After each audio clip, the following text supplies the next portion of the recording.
So welcome back to Kavya's vlogs channel. So ನಾನಿವತ್ತು ಬೆಳಗ್ಗೆ ಎದ್ದು ತಿಂಡಿ ಎಲ್ಲ ಮಾಡಿ ತಿಂಡಿ ಪ್ರಿಪೇರ್ ಮಾಡಿದ್ದೀನಿ ಆಲ್ರೆಡಿ. ಸೊ ಮಗನ ಲಂಚ್ ಬಾಕ್ಸ್ಗೆ ಅಂತ ಫ್ರೂಟ್ಸ್ ಎಲ್ಲ ಹಾಕ್ತಿದ್ದೀನಿ. ಸೊ ಏನು ವಿಷಯ ಅಂತ ಅಂದರೆ, ಯಾರ್ಯಾರೆಲ್ಲ ನನ್ನ ಚಾನಲ್ನ ಫಸ್ಟ್ ಟೈಮ್ ನೋಡ್ತಾ ಇದ್ದೀರಾ ದಯವಿಟ್ಟು ಸಬ್ಸ್ಕ್ರೈಬ್ ಮಾಡ್ಕೊಳ್ಳಿ. ಹಾಗೆ ಮರೆಯದೆ ಪಕ್ಕದಲ್ಲಿರುವಂಥ ಬೆಲ್ಲೈಕನ್ನ ಕ್ಲಿಕ್ ಮಾಡಿ.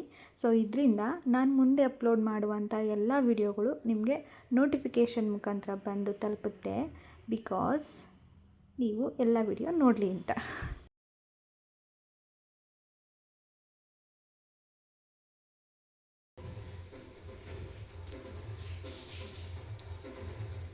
ಏನು ನೋಡ್ತಾ ಇದೆಯಾ? ಏನು ನೋಡ್ತಿದ್ಯಮ್ಮ?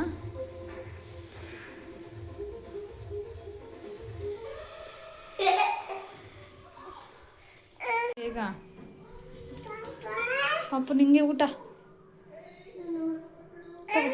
ತಗೋ ಬೇಗ.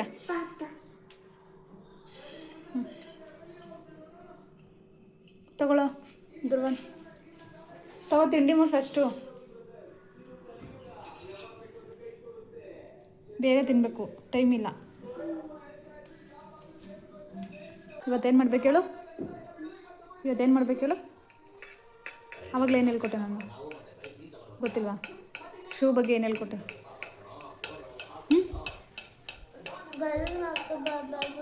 ನೀಟಾಗಿ ಹೇಳಿ. ಅಮ್ಮಂಗೆ ಕಷ್ಟ ಕೊಡಬಾರ್ದು. ಹಾಂ, ಮತ್ತೆ ಶೂ ಯಾವಾಗಲೂ ನೀಟಾಗಿ ಇಟ್ಕೋಬೇಕು.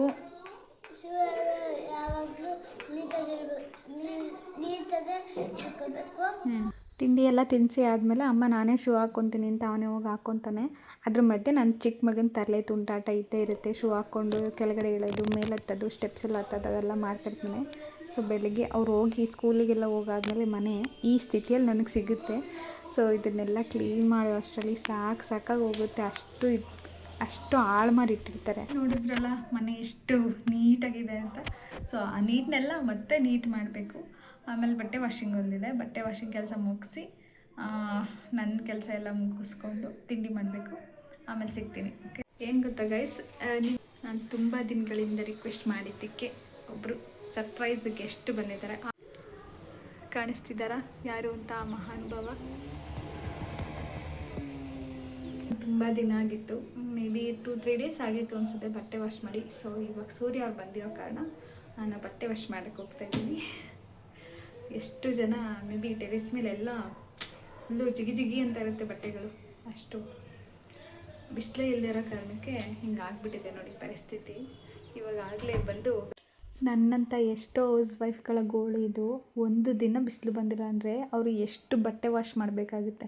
ಆ್ಯಕ್ಚುಲಿ ಇದೊಬ್ಬರೇ ಹೋಗ್ತಿರೋದಲ್ಲ, ಸುತ್ತಮುತ್ತ ಮನೆಯವರೆಲ್ಲ ವಾಶ್ ಮಾಡಿ ಒಣಾಕಿರೋದು. ಸೊ ಸನ್ಲೈಟ್ ಇವತ್ತು ತುಂಬ ಚೆನ್ನಾಗಿದೆ. ಸನ್ರೈಸ್ ಕೂಡ ಚೆನ್ನಾಗಿ ಕಾಣಿಸುತ್ತೆ ನಮ್ಮನೆ ಅಡುಗೆ ಮನೆ ಕಿಟಕಿಯಿಂದ. ಎಷ್ಟು ಚೆನ್ನಾಗಿ ಕಾಣಿಸುತ್ತೆ ಅಂದರೆ ಎಲ್ಲ ಕೆಮ್ಮುಗಳ ಥರ ಇರುತ್ತೆ. ಅದೆಲ್ಲ ತುಂಬ ನೋಡೋಕ್ಕೆ ಚೆನ್ನಾಗಿ ಕಾಣಿಸುತ್ತೆ. ಬೆಳಗ್ಗೆ ಟೈಮಿಗೆ ಎಲ್ಲರೂ ವಾಕಿಂಗ್ ಮಾಡ್ತಾ ಇರ್ತಾರೆ. ಅಂದರೆ ನಮ್ಮ ಮನೆ ಮುಂದೆಗಡೆ ರೋಡಲ್ಲೇ ಪಾರ್ಕ್ ಇರೋದ್ರಿಂದ ನೋಡಿದ್ರೆ ಎಷ್ಟು ಆನಂದ ಅಂದರೆ ಖಂಡಿತ ಆ ವಿಡಿಯೋನ ನಾನು ನಿಮ್ಗೆ ಮಾಡಿ ತೋರಿಸ್ತೀನಿ. ಪ್ಲೀಸ್ ವೆಯ್ಟ್ ಮಾಡಿ ಆ ವಿಡಿಯೋಗೆ. ನನ್ನ ಚಾನಲ್ ಇಷ್ಟ ಆಗಿದೆ ದಯವಿಟ್ಟು ಸಬ್ಸ್ಕ್ರೈಬ್ ಮಾಡ್ಕೊಳ್ಳಿ. ಸೊ ಯಾರ್ಯಾರೆಲ್ಲ ನನ್ನ ಚಾನಲ್ನ ಫಸ್ಟ್ ಟೈಮ್ ನೋಡ್ತಾಯಿದ್ರೆ ಅವರಿಗೆಲ್ಲ ಹಾರ್ಟ್ಲಿ ವೆಲ್ಕಮ್. ಸೊ ಇದು ಸೋಮವಾರದ ವ್ಲಾಗ್ ಆಗಿರುತ್ತೆ. ನನ್ನ ಮಗನ ಸ್ಕೂಲಿಗೆ ಕಳಿಸಿದ ತಕ್ಷಣವೇ ನಾನು ಮನೆ ಕೆಲಸ ಶುರು ಮಾಡ್ಕೊಂಡ್ಬಿಡ್ತೀನಿ. ಪಾತ್ರೆ ಎಲ್ಲ ತೊಳೆದು ಮನೆ ಕ್ಲೀನ್ ಮಾಡಿ ಗುಡಿಸಿ ಒರೆಸಿ ಎಲ್ಲ ನೀಟ್ ಮಾಡೋ ಅಷ್ಟರಲ್ಲೇ 12 ಗಂಟೆ ಆಗೋಗಿತ್ತು. ಹಸ್ಬೆಂಡ್ ಊಟಕ್ಕೆ ಬರ್ತಾರೆ ಅಂತ ಹೇಳಿಬಿಟ್ಟು ಅಡುಗೆಗೆಲ್ಲ ರೆಡಿ ಮಾಡಿ ಊಟ ಎಲ್ಲ ತಿಂದು ಪಾತ್ರೆ ಎಲ್ಲ ತೊಳೆದು ಎಲ್ಲ ಮಾಡೋ ಅಷ್ಟರಲ್ಲೇ 2:30 ಆಗೋಯಿತು. ಸೊ ಆಮೇಲೆ ನಾನು ಸಂಜೆ ಎಲ್ಲ ಸ್ನಾನ ಮಾಡ್ಕೊಂಡು ದೇವ್ರ ಸಾಮಾನೆಲ್ಲ ತೊಳೆದು ನೀಟ್ ಮಾಡಿಕೊಂಡೆ. ದೇವ್ರ ಮನೆಯೆಲ್ಲ ಗುಡಿಸಿ ಎಲ್ಲ ನೀಟ್ ಮಾಡಿಕೊಂಡೆ. ಮಂಗಳವಾರ ಹನುಮ ಜಯಂತಿ ಇತ್ತಲ್ಲ, ಅದಕ್ಕೆ ಹೇಳ್ಬಿಟ್ಟು ಎಲ್ಲ ತಯಾರಿ ಮಾಡ್ತಾಯಿದ್ದೆ. ಹನುಮ ಜಯಂತಿನ ನಮ್ಮೂರ ಕಡೆ ಎಲ್ಲ ತುಂಬ ಜೋರಾಗಿ ಸೆಲೆಬ್ರೇಟ್ ಮಾಡ್ತಾರೆ. ಯಾಕಂದರೆ ನಮ್ಮನೆ ದೇವರು ಆಂಜನೇಯ ಸ್ವಾಮಿ, ಹಂಗಾಗಿ ನಮಗೂ ತುಂಬ ಇಷ್ಟ. ಟೆಂಪಲ್ಗೆ ಹೋಗಬೇಕು ಅಂತ ಹೇಳ್ಬಿಟ್ಟು ನಾವು ಎಲ್ಲ ತಯಾರಿ ಇವತ್ತೇ ಮಾಡ್ಕೊತಾ ಇದ್ವಿ. ಸೊ ಇಲ್ಲಿ ಒಂದು ಟಿಪ್ ಹೇಳಬೇಕು ಅಂದರೆ, ನಾನು ವಿಳೆದೆಲೆನ ನೀರಲ್ಲಿ ನೆನೆಸಿಟ್ಟಿದ್ದೀನಿ. ಯಾಕಂದರೆ ಅದನ್ನು ಕಲಸಕ್ಕೆ ಇಡ್ತೀವಿ ಅಲ್ವಾ, ಸೊ ತುಂಬ ದಿನಗಳ ಕಾಲ ಹಸ್ರಾಗಿರಲಿ ಅಂತ ಆ ಥರ ನೆನೆಸಿಡ್ತೀವಿ. ಸೊ ಇದು ಬೇಗ ಒಣಗಲ್ಲ ಅಂತ ಹೇಳ್ಬಿಟ್ಟು. ಸೊ ಈ ವಿಡಿಯೋ ನಿಮಗೆ ಇಷ್ಟ ಆಗಿದೆ ದಯವಿಟ್ಟು ಶೇರ್ ಮಾಡಿ, ಲೈಕ್ ಮಾಡಿ, ಹಾಗೆ ಸಬ್ಸ್ಕ್ರೈಬ್ ಮಾಡಿ. Thank you for watching.